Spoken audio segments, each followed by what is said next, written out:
President Aquino has accepted the resignation of Philippine Charity Sweepstakes Office Chairperson Margarita Huico.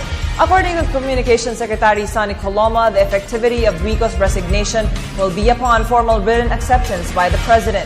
This report. President Aquino expressed gratitude to Margarita Huico for serving as chairperson of PCSO.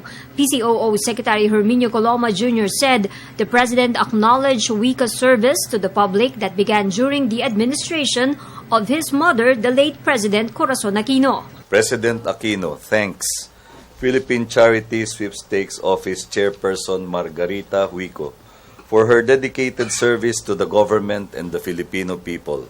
She also served with President Corazon Aquino all throughout her presidency, then went on to serve in the PCSO board in leading administrations. As an esteemed family friend, President Aquino wishes her well on her decision to end her stint in public service. Secretary Coloma denied politics is involved in the resignation of the PCSO chairman.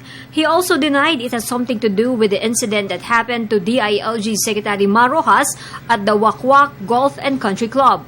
Huico's husband is the president of the club.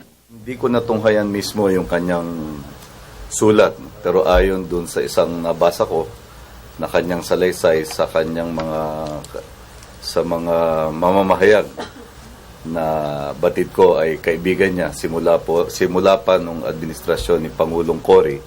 Ang kanyang kadahilanan ay yung pagnanasa niyang bumalik na sa private sector at sa kanyang palagay ay sapat na yung kanyang naging paglilingkod sa serbisyo publiko. There are reports that former Cavite Governor Ayong Maliksi will be replacing Huico. Secretary Coloma says it is best to wait for the formal announcement. For the People's Television, Elena Duna.